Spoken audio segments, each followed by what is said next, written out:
Aujourd'hui, je vais vous montrer comment faire une pâte à choux. Choux, nous avons pour cela besoin de 150 g de farine, 60 g de beurre, 4 œufs, 25 centilitres d'eau, une pincée de sel et éventuellement du sucre si c'est pour faire des choux sucrés, une cuillère à soupe de sucre. Alors vous mettez la casserole à chauffer avec l'eau, le beurre et la pincée de sel. Vous portez à ébullition. Une fois que ça bout et que le beurre est bien fondu, on jette toute la farine en une fois dans la casserole.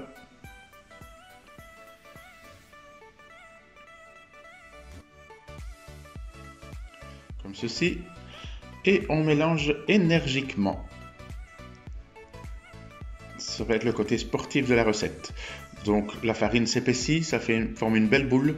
Si jamais il faut plus qu'il y ait de la farine sur les bords de la casserole. Si c'est le cas, vous remettez un peu sur le feu, vous faites cuire encore un petit peu, en mélangeant bien entendu pour ne pas faire brûler la farine. Alors on attend 2 minutes que ça refroidisse pour ne pas que quand on incorpore l'œuf qu'il se mette à cuire par la chaleur de la casserole. Donc une fois que c'est un petit peu refroidi, 2-3 minutes, vous cassez un œuf et vous l'incorporez à la pâte en mélangeant bien convenablement.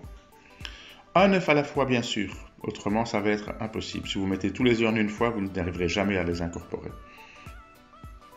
Voilà, on incorpore un œuf, on mélange convenablement. Une fois que la pâte est bien lisse, on continue avec le deuxième œuf pour le troisième et le quatrième, un à la fois, toujours bien entendu. Vous pouvez faire ça à la machine si vous voulez. Quand votre pâte est cuite, vous la mettez dans le bol avec un mélangeur et vous mettez toujours un œuf à la fois, bien sûr. Cette pâte à choux pourra vous servir pour faire des petits choux, sucrés ou salés. Elle pourra également vous servir pour des pommes dauphines éventuellement. Pommes dauphines, c'est une purée de pommes de terre mélangée à pâte à choux. Ce sont des petits beignets très légers et très agréables avec des viandes, gibier, etc. N'oubliez pas de vous abonner à ma page YouTube en cliquant sur le petit lien qu'il y a ici au-dessus pour d'autres recettes. Merci, à bientôt.